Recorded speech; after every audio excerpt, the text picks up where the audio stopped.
JD Lakshminarayana లేదా వి లక్ష్మీనారాయణ మాజీ police అధికారి, కీలకమైన కేసులు దర్యాప్తు చేసిన అధికారి.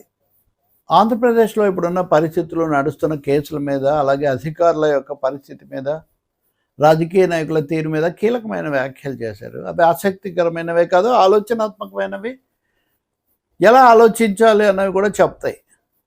రాజకీయ పార్టీల నాయకులు కేసులు ఇట్లాంటివి వచ్చినప్పుడు అవి అధికారులు, దర్యాప్తు సంస్థలు వాటికి వదిలేయాలి, కానీ రాజకీయ నాయకులు వీటి మీద అదే పనిగా మాట్లాడడం అనేది జరగకూడదు అని ఆయన అంటున్నారు. ఎందుకనంటే రాజకీయ పార్టీలు అనగానే ప్రత్యర్థుల గురించి ఆ విమర్శలే చేస్తాయి కదా, ఇదిగో ఇది అయిపోయింది, అది అయిపోయింది అని చెప్తారు. కాబట్టి దానివల్ల ఏంటి, జగన్మోహన్ రెడ్డి ఉన్నప్పుడు చంద్రబాబు నాయుడుని అరెస్ట్ చేశారు. అంతకుముందు జగన్మోహన్ రెడ్డి మీద కేసులు ఉన్నాయి, అవి లక్ష్మీనారాయణ ఆయనే దర్యాప్తు చేశారు ఒక దశ వరకు.